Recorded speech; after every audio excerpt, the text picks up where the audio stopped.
Pengertian perdagangan internasional. Perdagangan internasional merupakan sebuah perdagangan yang dilakukan antar negara guna menciptakan siklus dagang secara menyeluruh dan mendunia atau antar negara. Perdagangan ini bisa dilakukan oleh negara-negara yang melakukan kerjasama secara ekonomi, bahkan sesama pengusaha antar negara. Latar belakang perdagangan internasional. Latar belakang adanya perdagangan secara internasional ini karena tidak semua negara mampu memenuhi kebutuhan negaranya akan barang atau jasa. Oleh karena itu, perdagangan secara internasional ini menjadi penting dan memiliki manfaat antar negara sehingga bisa memenuhi kebutuhan masyarakat. Teori adanya perdagangan internasional. 1. Teori keunggulan mutlak. Pada teori keunggulan mutlak dijelaskan bahwa perdagangan secara internasional akan memberikan keuntungan pada suatu negara, dengan syarat negara yang melakukan produksi menetapkan harga lebih rendah dan dibandingkan dengan harga yang telah ditetapkan di negara lain.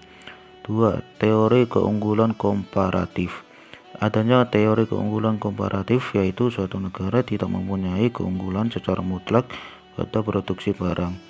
Pada suatu negara bisa melakukan perdagangan secara internasional, yaitu memilih barang yang paling efektif dan efisien untuk proses produksi. Contoh teori keunggulan mutlak. Produksi negara A menentukan 5 sabun per jam, sementara itu di negara B 2 sabun per jam. Kemudian untuk sampo negara A memproduksi 3 sampo per jam dan negara B 7 sampo per jam. Kenapa terjadi perbedaan? Karena di negara A terjadi efektivitas serta efisiensi produksi sabun, berbeda dengan negara B yang kurang efektif. Begitu sebaliknya untuk sampo negara B lebih efektif. Dengan adanya perbedaan produksi dan efektivitas antar negara, maka bisa dilakukan perdagangan secara internasional, yaitu dengan negara A membeli sampo negara B dan negara B membeli sabun dari negara A. Akan terjadi keuntungan untuk dua negara jika negara A menjual sabun dan negara B menjual sampo. Contoh teori keunggulan komparatif. Negara A produksi sabun bisa 5 sabun per jam, sementara di negara B hanya 2 sabun per jam. Kemudian untuk sampo, negara A untuk sampo bisa menghasilkan 2 sampo per jam dan negara B 2 sampo per jam. Bisa dikatakan sama-sama memiliki efisiensi. Namun di negara A bahan baku sampo lebih mahal, jadi negara B tetap dianggap efisien dalam produksi. Maka dengan kejadian tersebut bisa dilakukan pertukaran perdagangan dengan negara A memproduksi sabun, sementara itu negara B memproduksi sampo, sehingga menjadi efektif dan efisien dalam produksi dan penjualan internasional guna mendapatkan keuntungan. Manfaat dari perdagangan internasional. 1. Terjadi hubungan bilateral dan multilateral. 2. Saling bantu secara cepat. 3. Meningkatkan kesejahteraan suatu negara. 4. Keuntungan internal dan eksternal. 5. Memperluas kesempatan kerja. Faktor pendorong dari perdagangan internasional. 1. Adanya sumber daya alam atau SDA. 2. Perbedaan faktor produksi. 3. Adanya kebutuhan dalam negeri. 4. Siklus ekonomi dan perluasan jaringan. 5. Keinginan saling bekerja sama. Instrumen kebijakan perdagangan internasional meliputi 1. Kebijakan perdagangan internasional. Instrumen yang digunakan untuk melaksanakan kebijakan-kebijakan tersebut antara lain tarif, kuota, larangan ekspor, larangan impor, subsidi, premi, diskriminasi harga, dan dumping. 2. Kebijakan pembayaran internasional adalah mencangkup tindakan pemerintah terhadap pembayaran internasional, misalnya pengawasan terhadap lalu lintas devisa, pengaturan lalu lintas modal jangka panjang. 3. Kebijakan bantuan luar negeri adalah tindakan pemerintah yang berhubungan dengan bantuan atau grants, pinjaman atau hutang loans, bantuan untuk rehabilitasi serta pembangunan. Kebijakan perdagangan internasional ada 8. Yang pertama tarif, kuota, larangan ekspor, larangan impor, subsidi, premi, diskriminasi harga, dan dumping. Tarif adalah pajak yang dikenakan atas barang-barang yang melewati batas suatu negara. Tarif dapat dibedakan menjadi 3 jenis, yaitu tarif ad valorem, yaitu tarif yang besarnya dinyatakan dalam persentase dari nilai barang yang dikenakan tarif. Kemudian tarif spesifik, yaitu tarif yang besarnya dihitung atas dasar satuan atau ukuran fisik barang yang diimpor. Kemudian tarif spesifik ad valorem, yaitu tarif hasil kombinasi antara tarif ad valorem dan spesifik. Kedua, kuota. Kuota adalah batas maksimum jumlah barang yang diizinkan melewati batas suatu negara. Kuota dapat dibedakan menjadi 4 jenis, yaitu absolute atau unilateral kuota, yaitu kuota yang besar kecilnya ditentukan oleh satu negara tanpa persetujuan negara lain. Kemudian negotiated atau bilateral kuota, yaitu kuota yang besar kecilnya ditentukan oleh perjanjian dua negara atau lebih.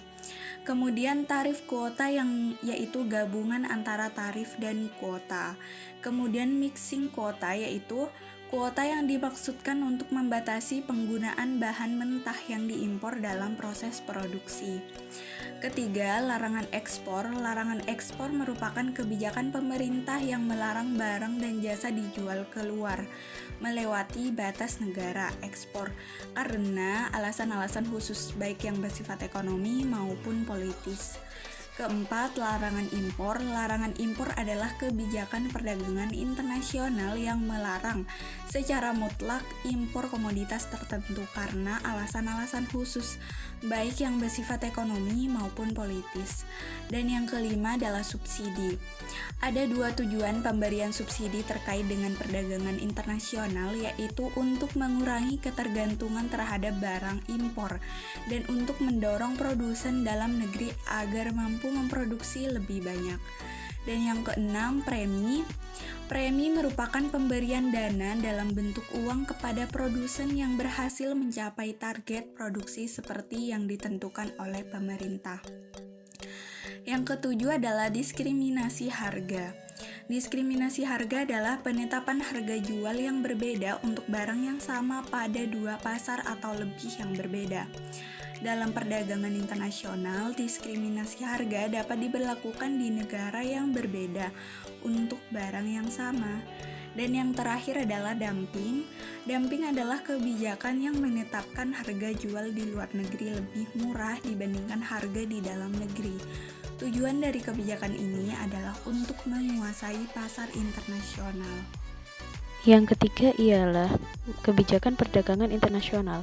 Kebijakan perdagangan internasional terdapat 3 poin yang perlu dibahas. Yang pertama ialah definisi kebijakan perdagangan internasional. Yang kedua, jenis-jenis kebijakan perdagangan internasional. Dan yang terakhir, manfaat kebijakan perdagangan internasional.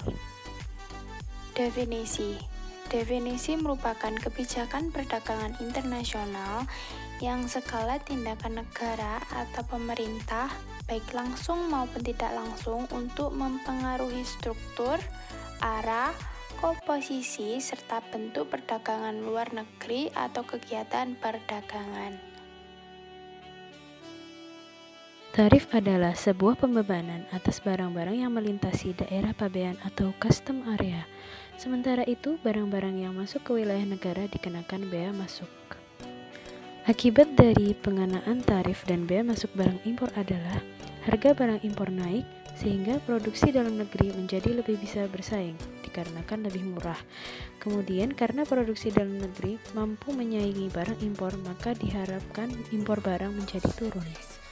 Kuota impor adalah kebijakan pemerintah untuk membatasi barang-barang yang masuk dari luar negeri. Kuota ini berfungsi untuk mengurangi jumlah barang-barang impor yang ada di dalam negeri sehingga produksi dalam negeri dapat meningkat. Kebijakan larangan ekspor impor ini dimaksudkan untuk melarang masuknya produk-produk asing ke dalam pasar domestik. Impor sendiri berarti kegiatan memasukkan barang ke dalam daerah pabean, sedangkan ekspor adalah kegiatan mengeluarkan barang dari daerah pabean. Ini dilakukan karena alasan politik dan ekonomi. Untuk alasan ekonomi, pelarangan impor bertujuan untuk melindungi dan meningkatkan produksi dalam negeri. Sedangkan dalam alasan politik ialah negara melakukan embargo atau boikot terhadap salah satu negara lain. Subsidi merupakan kebijakan pemerintah untuk membantu mengurangi sebagian biaya produksi per unit barang produksi dalam negeri, sehingga produsen dalam negeri bisa memasarkan barangnya lebih murah dan dapat bersaing dengan barang impor. Subsidi sendiri dapat diberikan berupa tenaga ahli, mesin-mesin, peralatan, fasilitas kredit, keringanan pajak, dan lain-lain. Premi adalah suatu kebijakan yang diambil oleh pemerintah dengan memberikan tambahan dana pada produsen dalam negeri yang berhasil mencapai target produksi tertentu yang telah ditetapkan.